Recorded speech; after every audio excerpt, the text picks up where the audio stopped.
Hey y'all, this is John Nelson with Elite Level Performance, or ELP, and today is your introduction to extreme isometrics. So before we begin, we need to give credit to really the founder of ISO Extremes, and that's Jay Schroeder.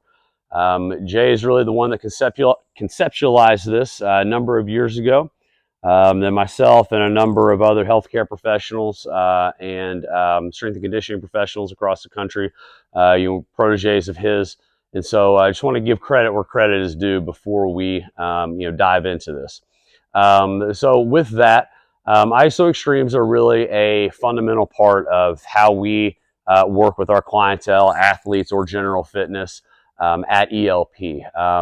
ISO Extremes serve a number of different purposes. They have a number of different benefits as well.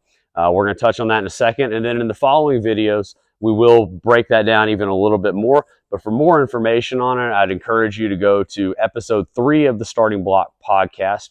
That's where Chris Scarborough and I break the ISO Extremes and isometrics in general down in a lot more detail and explain how to properly implement them.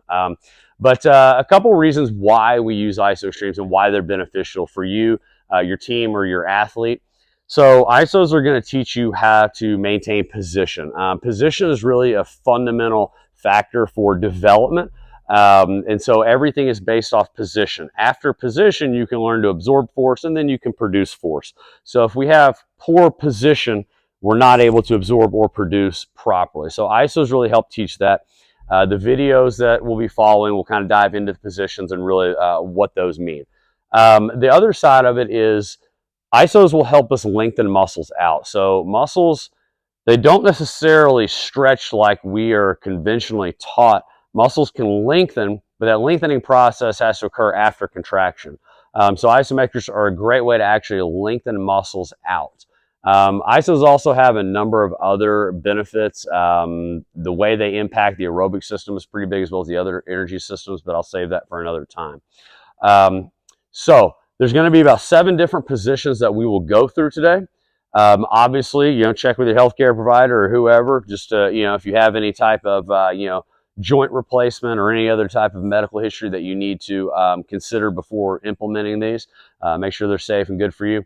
In general, isometrics are very safe, and that's another reason that we want to do, or that we like to do them. But like I said, make sure that you're cleared and you're screened and good to go before incorporating these. So this is your introduction to isometrics. I hope you enjoy the following videos. And if you have any questions, you're welcome to email us at info@elitelevelperformance.com.